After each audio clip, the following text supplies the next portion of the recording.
Central government employee కాబట్టి వెంటనే central vigilance దీని మీద ఎంక్వైరీ చేయాలి.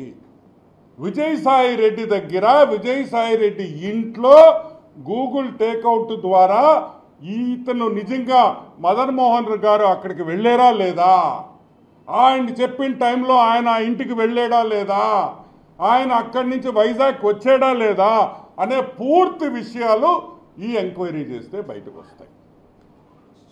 సరే, జిల్లా విషయం బయటకు వస్తే ఎందుకు విజయసాయి రెడ్డి ఆమెకు డబ్బులు ఇచ్చాడు అనేది ఒకటి బయటకు వస్తుంది.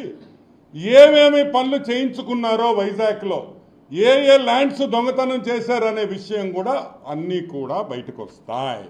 సో వెంటనే దీని మీద మనం విజిలెన్స్ ఎంక్వైరీ మనం అడుగుతున్నాం. అన్ని విషయాల్లో కూడా ఈరోజు వైజాగ్ దోపిడీ చేసింది విజయసాయి రెడ్డి అనేది అర్థమైపోయింది. 1,60,00,000 ఇచ్చిన ఒక మెంబర్ ఆఫ్ పార్లమెంట్ చెప్తుండింది, ఒక సెంట్రల్ గవర్నమెంట్ ఎంప్లాయీ, ఒక మెంబర్ ఆఫ్ పార్లమెంటు 1,60,00,000 రూపాయలు ఒక సెంట్రల్ గవర్నమెంట్ ఎంప్లాయీకి ఇచ్చాడంటే అతను వెంటనే అరెస్ట్ చేయాలి. సిబిఐ ఎంక్వైరీ అడుగుతున్నాం. ఎందుకంటే it is a serious matter. ఒక పక్క మెంబర్ ఆఫ్ పార్లమెంట్ రాజ్యసభ, ఒక పక్క సెంట్రల్ గవర్నమెంట్ గ్రూప్ 1 ఆఫీసర్.